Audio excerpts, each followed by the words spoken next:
Contrast. Contrast in editing and photography and anything to do with art usually means between the degrees between light and dark.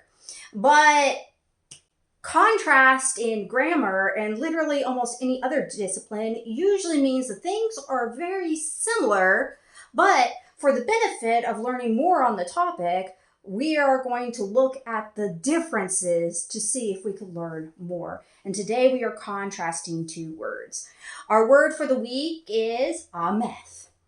And the word we're going to contrast with it was the first word of our series, and that is amen.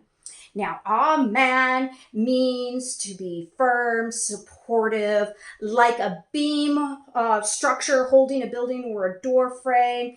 It is trustworthy and it's firm. So thus, we have faith in it. Or someone who chooses to be a guardian over a child, a foster father, a foster mother, or a nurse, someone actively being the support system to a child. Someone who is trustworthy, so thus we call them faithful.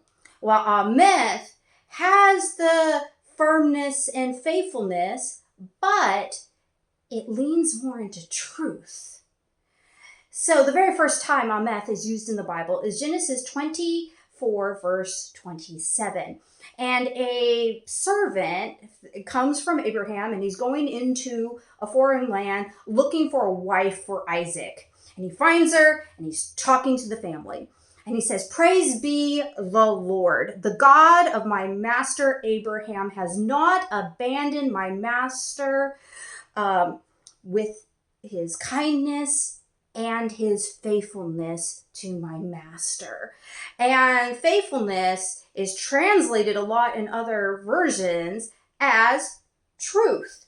God has not abandoned his truth to Abraham. So ameth kind of leans into the idea that it's faithful because it's true, while amen it is faithful because it's trustworthy.